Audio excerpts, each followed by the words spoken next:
Lopez, you're used to testifying for the defense at a high price. I would hire the standard rate in my field, but I would say no. You testify for the defense 70% of the time. I can say that, yes. You were paid $7,000 by the defense before coming here. Yes, that's the standard rate in my field for most experts. And to sit in that chair, you're being paid $12,000.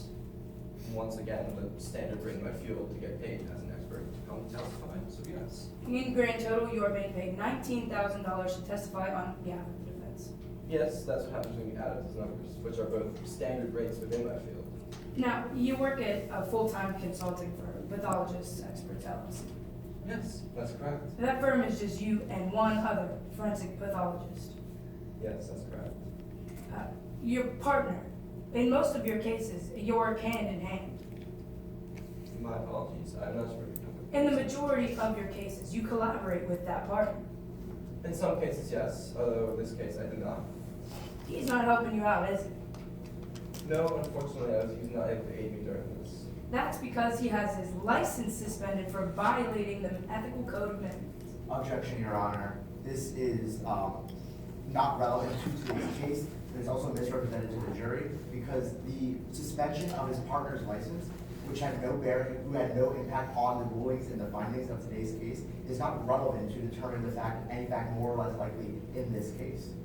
Sorry, before you respond, are you objecting to relevance or are you objecting to substantially misleading? Your Honor, relevance, my bad. All right, If I may make an offer of proof, please.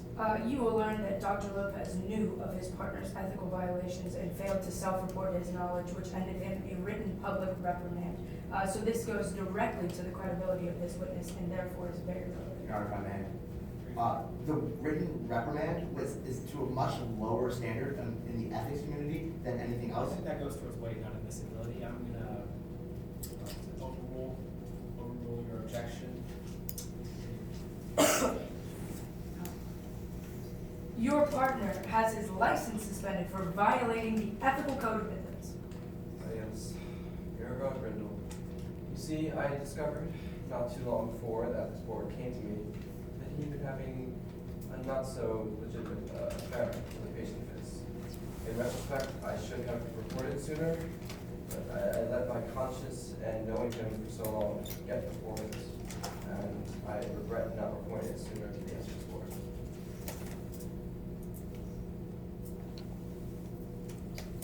So that's a yes to my question that your partner violated the ethical code of Midlands? Yes, that's correct. He had been having an affair with a patient, and I failed to report it soon enough to the ethics board. And you knew your partner was violating the ethical code of Midlands and did nothing about it. Yes, as I just said, I had failed to report it soon enough. I regret that now. I wish I had been more on it, but I let my conscience knowing the part. And because you did nothing about an ethical violation, you received a written public reprimand. Yes, it's a minor infraction about anything more than that. So I feel bad about it, and I'd rather not have it on my record, but it really affects nothing of my judgment. Dr. Lopez, so that's a yes to my question. Yes, that's right. I'd like to talk about your conclusion in today's case. You concluded that Parker Page likely suffered an accidental fall due to severe respiratory issues and limited mobility. Yes, that's correct. If she had a more severe form of osteogenesis imperfecta, it would have affected her greatly at high altitude and hot weather, both of which were present. And considering she was on the trail, there's a good chance that she made trips near the cliff or had to suffer motor loss. She could have just simply lost her balance, and that's all it would have took. I'd like to break that down. First, talking about severe respiratory issues. You believe that these issues are connected to type 3 osteogenesis imperfecta.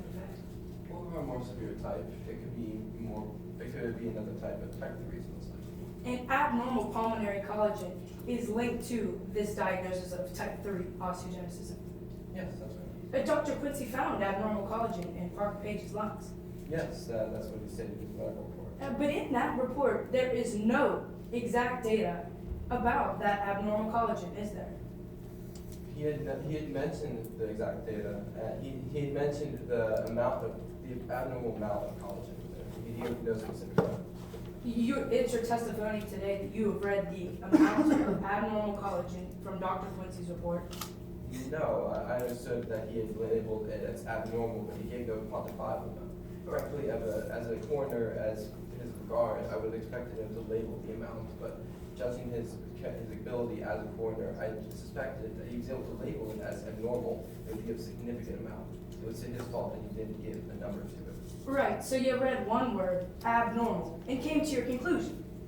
Well, I was able to judge based off of this, considering he's still a medical examiner. To label something to use abnormal, it's not something likely to be taken, especially when I'm looking further into his analysis and seeing what more he could have missed. With no exact data, you made your conclusion.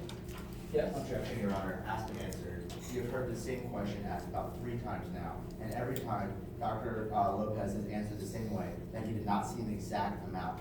Asking it again is needlessly cumulative and is not and have any bearing. If I So, may. you don't have to. Pursuant to my prior ruling, it would be unfair if I just saying this now. Maybe it was asked and answered. It's cross-examination. This is the last time. Let's wrap it up, though. Of course. Moving on to the second reason of your conclusion, limited mobility. To be clear, you weren't hiking with the defendant and the victim on the day in question.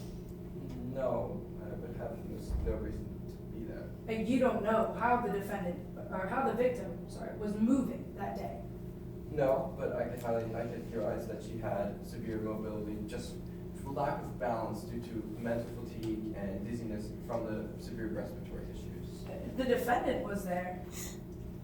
Yes, that's correct. The defendant could have told you how she was moving. Yes, I had asked, but in my field, it's seen almost as a formality. I asked just simply because it's seen in me too, but I didn't expect it to happen. I can't name a single case I've been able to talk to the defendant. You were denied talking to the defendant by the defendant's own counsel. Yes, that's correct. I asked, but I just understood that it's more formality and there's no real purpose for me to ask the defendant when I have the medical report of the coroner performing the autopsy. Yet, talking to the defendant would have significantly aided your analysis. I mean, it could definitely enlighten me on some stuff, and I wouldn't have minded it, but I could still make a sound conclusion without it. Bringing you back to my question, it would have significantly aided your conclusions. In some respects, yes. Thank you, Your Honor. No further